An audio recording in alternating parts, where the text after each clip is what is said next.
भगवद गीता के उपदेश 7वां अध्याय ज्ञान योग। पिछले अध्याय में बयान हुआ था कि परम गति से मुराद श्री कृष्ण जी के निज रूप में समाना अर्थात मिल जाना है। अब महाराज के निज रूप की हकीकत पर रोशनी डाली जाती है। बेवकूफ लोग कृष्ण महाराज को जिस्म में महदूद समझते हैं, क्योंकि वे उनके असली स्वरूप से नावाकिफ हैं।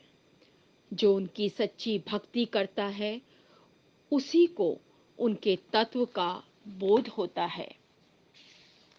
प्रसंग को जारी रखते हुए कृष्ण जी फरमाते हैं, हे अर्जुन, तुम्हारी वाकफियत के लिए अब यह बयान करता हूं कि मन में मेरा प्रेम लेकर और मेरी शरण धार कर योग साधन करने से तुम्हें मेरे निज रूप की निस्बत ठीक ठीक और पूरा ज्ञान हासिल होगा। तुम इसे तवज्जुह देकर सुनो। मैं यह ज्ञानमय विज्ञान पूरे तौर पर तुम्हारे रूबरू बयान करूंगा, जिससे वाकिफ होने पर इस दुनिया में कुछ और जानने की जरूरत नहीं रहती। हजारों इंसानों में मुश्किल से एक इंसान सिद्धि के लिए कोशिश करता है, और इन कोशिश करने वाले सिद्धों में से किसी बिरले ही को मेरे निज रूप का बोध होता है। हे अर्जुन, पृथ्वी, जल, अग्नि, वायु, आकाश, मन, बुद्धि और अहंकार मेरी प्रकृति की ये 8 किस्में हैं। यह तो अपरा अर्थात नीचे की प्रकृति का जिक्र हुआ। अब दूसरी अर्थात परा ऊंचे की प्रकृति की किस्में बताता हूं। जो चेतन अर्थात जीवन का तत्व है और जिसके आसरे यह दुनिया कायम है, यह प्रकृति सब जीवों का गर्भाशय है। तमाम सृष्टि मुझसे प्रकट होती है और मुझ में ही लीन होती है। मुझसे परे कुछ भी नहीं है, और यह सब जगत धागे में पिरोए हुए माला के मोतियों की तरह मुझ में पिरोया हुआ है। हे अर्जुन, जल में रस मैं हूं, चांद और सूर्य में रोशनी मैं हूं, सारे वेदों में ओम मैं हूं, आकाश में शब्द मैं हूं और पुरुषों में पौरुष मैं हूं, पृथ्वी में निर्मल सुगंधि और आग में चमक मैं हूं, सब जानदारों में जीवन मैं हूं और तपस्वियों में तप मैं हूं। हे अर्जुन, मुझे सब जानदारों का सनातन अर्थात हमेशा कायम रहने वाला बीज समझो। मैं बुद्धिमानों में बुद्धि हूं और तेजवान पुरुषों में तेज हूं, बलवानों में इच्छा और राग से रहित बल मैं हूं, जानदारों में धर्म के विरुद्ध न जाने वाली अर्थात केवल धर्म की ओर चलने वाली इच्छा मैं हूं, और ये जो सात्विकी, राजसी और तामसी भाव यानी गुण हैं, मुझ ही से जाहिर हुए हैं। लेकिन ख्याल रखो कि मैं इनमें स्थित नहीं हूं, किंतु ये मुझ में स्थित हैं। चूंकि 3 गुणों से प्रकट होने वाले इन भावों ने इस कुल संसार को भरमा रखा है, इसलिए यह मुझे, जो इनसे परे और अविनाशी हूं, जानने में असमर्थ है। मेरी इस अचरजी माया के, जो गुणों से पैदा होती है, रचे हुए पर्दों का चीरना कठिन है। जो मेरी शरण धारण करते हैं वे ही उसके पार निकल जाते हैं। पापकर्मी, मूढ़ और नीच लोग, जिनकी अक्ल माया ने नष्ट कर दी है और जिन्होंने असुरों के अंग यानी शैतानी खवास इख्तियार कर रखे हैं, मेरी शरण लेने से महरूम हैं। मेरी याद करने वाले 4 तरह के साधु जन होते हैं: दुखिया, जिज्ञासु, स्वार्थी और ज्ञानी। इनमें से ज्ञानी, जो हमेशा अंतर में जुड़ा हुआ और एक प्रभु की भक्ति करने वाला है, सबसे उत्तम है। ज्ञानी मेरे साथ बेहद प्यार करता है और मुझे भी ज्ञानी अत्यंत प्रिय हैं। वैसे तो ये सब ही श्रेष्ठ हैं, लेकिन मैं ज्ञानी को अपनी आत्मा या जान ही समझता हूँ, क्योंकि वह युक्त आत्मा, अर्थात जिसका तार अंतर में जुड़ा है, मुझे ही उत्तम गति मानता हुआ मेरा ही आसरा लेता है। इंसान अनेक जन्म गुजरने पर ज्ञान से युक्त होकर और यह समझता हुआ कि वासुदेव ही सब कुछ है, मुझको प्राप्त होता है। लेकिन ऐसा महात्मा दुर्लभ होता है। वे लोग जिनका ज्ञान इच्छाओं ने नष्ट कर दिया है, अपनी प्रकृति से मजबूर होकर अनेक प्रकार के कर्मकांड में उलझे हुए दूसरे देवताओं को प्राप्त होते हैं।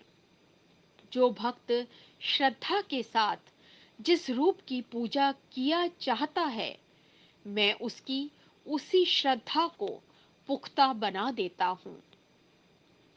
श्रद्धा के पुख्ता हो जाने पर वह उस रूप की भक्ति व याद करता है और उससे अपनी कामनाओं को पाता है। मगर ये कामनाएं पूरी मैं ही करता हूँ। ऐसे कम अक्लों को भक्ति का जो फल प्राप्त होता है, वह निसंदेह अस्थायी होता है। देवताओं की पूजा करने वाले देवताओं को प्राप्त होते हैं, लेकिन मेरी पूजा करने वाले मुझको प्राप्त होते हैं। बेअक्ल मुझ अव्यक्त अर्थात निराकार को देह में परिमित समझते हैं, क्योंकि उन्हें मेरे पर भाव की खबर नहीं है, जो अविनाशी और सबसे उत्तम है। चूंकि मैं अपनी योग माया के पर्दे में छिपा हुआ हूं, इसलिए हर शख्स की मजाल नहीं कि मुझे जान ले। यही वजह है कि भ्रम में भूली हुई दुनिया मेरे निज रूप से, जो जन्म मरण से रहित है, ना वाकिफ है। मैं उन सब व्यक्तियों से जो दुनिया में हो गुजरी है, अब मौजूद हैं या आइंदा आवेंगी, वाकिफ हूँ, लेकिन मुझसे कोई भी वाकिफ नहीं। राग व द्वेष से पैदा होने वाले द्वंद्वों के मोह ने दुनिया के सब जीवों को भ्रम में डाल रखा है, लेकिन वे पुण्यात्मा जिनके पाप नष्ट हो गए हैं, भरमाने वाले द्वंद्वों से आजाद रहकर दृढ़ता से मेरी याद व भक्ति करते हैं। वे जो मेरी शरण धारण करके जन्म मरण से मोक्ष हासिल करने की कोशिश में लगे हैं, ब्रह्म, अध्यात्म और कर्म के तत्व को पूरी तरह से जान लेते हैं, और जो मुझे अधिभूत, अधिदैव और अधियज्ञ सहित जान लेते हैं, यानी इन तीनों में मुझको पहचान लेते हैं, उन युक्त चित्त सज्जन पुरुषों को मरते वक्त भी मेरा ज्ञान रहता है। 8वां अध्याय, अक्षर ब्रह्म योग। मजमून का सिलसिला जारी रखकर बयान होता है कि अक्षर पुरुष का पद, जो ब्रह्म पद के परे है, कृष्ण महाराज का निजधाम है। वहां एक बार पहुंच जाने पर कोई दुख के लोक में वापस नहीं आता, लेकिन वहां वही पहुंच सकता है जो उस पुरुष ही की अनन्य भक्ति करता है। इस भेद से वाकिफ योगी वेदों में बतलाए हुए पुण्य कर्मों के फलों से नजर हटाकर उसी परम पद में रसाई हासिल करने की फिक्र करता है। कृष्ण जी के जवाब का आखिरी हिस्सा समझ में न आने पर अर्जुन ने सवाल किया, महाराज, वह ब्रह्म, अध्यात्म और कर्म क्या हैं? अधिभूत किसे कहते हैं? अधिदैव से क्या मतलब है? इस शरीर में अधियज्ञ कौन है और वह कैसे अधियज्ञ हैं? और शरीर त्यागने के वक्त मन पर काबू रखने वालों को कैसे आपका ज्ञान हो जाता है? कृष्ण जी बोले, परम अक्षर ब्रह्म है, यानी ब्रह्म से मेरा मतलब परम अक्षर है। जीव भाव को मैंने अध्यात्म कहा है। जानदारों और गैर जानदारों की सृष्टि करने वाले वेग का नाम कर्म है। नाशवान सृष्टि अधिभूत है। जीवन देने वाली शक्ति अधिदैव है और अधियज्ञ खुद मैं इस शरीर का धारण करने वाला हूँ।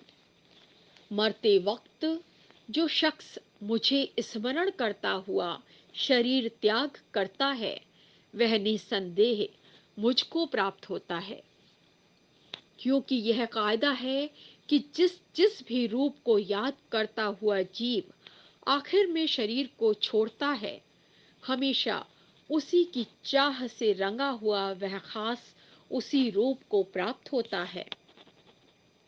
इसलिए मुनासिब है कि तुम मेरी याद हरदम करते हुए जंग करो। मन व बुद्धि को मुझ में जोड़ रखने से तुम निसंदेह मुझ ही को प्राप्त होगे। जो शख्स लगातार अभ्यास करके अपने चित्त को ऐसा अंतर्मुख कर लेता है कि वह किसी दूसरी चीज की तरफ नहीं दौड़ता, वह लगातार चिंतवन याद करता हुआ अजायब अर्थात दिव्य परम पुरुष को प्राप्त होता है।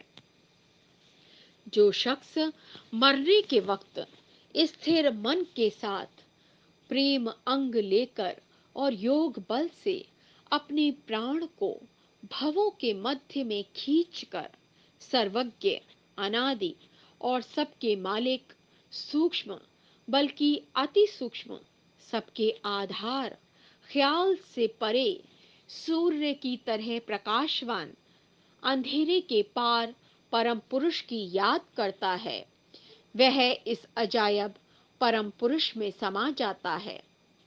वेदों से वाकिफ, जिसे अक्षर बयान करते हैं और जिसमें मन को बस में रखने वाले और आसक्ति रहित पुरुष जाकर समाते हैं और जिसकी इच्छा लेकर ब्रह्मचर्य का पालन किया जाता है, अब उस पद या मुकाम का बयान संक्षेप से करता हूँ। जिस्म के सब द्वारों अर्थात ज्ञानेंद्रियों को बंद कर मन को हृदय में थाम, प्राण को मस्तक में ठहरा, योग से एकाग्र चित्त हो, एक अक्षर ओम का उच्चारण और मेरा ध्यान करता हुआ जो शरीर त्याग कर रवाना होता है, वह परम गति अर्थात उस परम धाम को प्राप्त होता है। जो लगातार मेरा ध्यान धरता है और किसी दूसरे की ओर ख्याल जाने नहीं देता, ऐसा सावधान योगी मुझ तक आसानी से रसाई हासिल कर लेता है। ऐसे महात्मा जन एक बार मुझ तक रसाई हासिल करने के बाद किसी दुखदाई और नाशवान स्थान में फिर जन्म नहीं लेते, क्योंकि वे पूरी सिद्धि यानी कमाल को पहुंच गए हैं, अर्थात उनकी गति परम धाम में हो गई है। हे अर्जुन, ब्रह्मलोक तक जितने लोक हैं, सब उत्पन्न और नष्ट होते रहते हैं, लेकिन जो मुझ तक पहुंच जाता है उसका फिर जन्म नहीं होता। जो लोग जानते हैं कि ब्रह्म का दिन 1000 युग के बराबर लंबा होता है और ब्रह्म की रात 1000 युग की होती है, वे रात दिन के तात्पर्य से वाकिफ हैं। दिन शुरू होने पर तमाम खलकत अव्यक्त अर्थात गुप्त अवस्था से बाहर निकल आती है और रात शुरू होने पर सब की सब उसी अव्यक्त में लय हो जाती है। ये बेशुमार जानदार बार बार जन्म लेते हैं और रात शुरू होने पर लय को प्राप्त होते हैं और दिन शुरू होने पर नियमानुसार दोबारा प्रकट हो जाते हैं।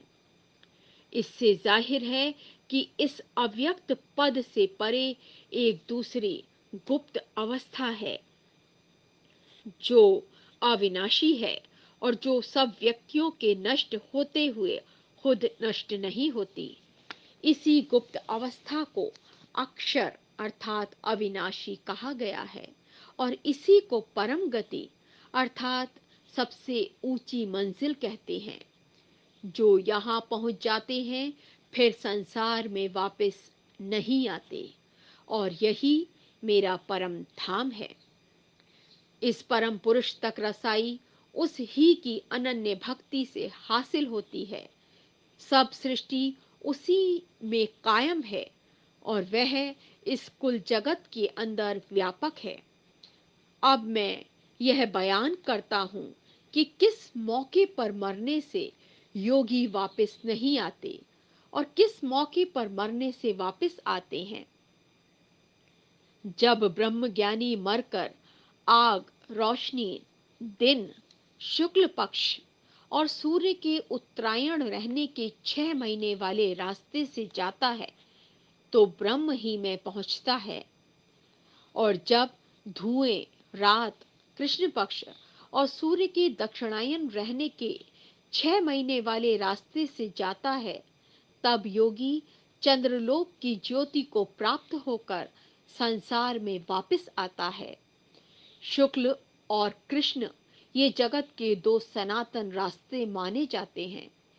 एक से जो जाता है वह वापस नहीं आता और दूसरे से जो जाता है वह वापस आता है।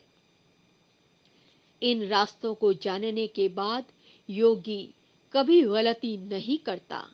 इसलिए तुम्हें हर वक्त योग युक्त रहना मुनासिब है। इस उपासना को जानकर योगी वेदों में पुण्य कर्मों, यज्ञ, तप और दान के संबंध में बयान किए हुए सब फलों को ठुकराकर परम और आद्य अर्थात सबसे ऊंचे और सबसे अव्वल स्थान में पहुंच जाता है।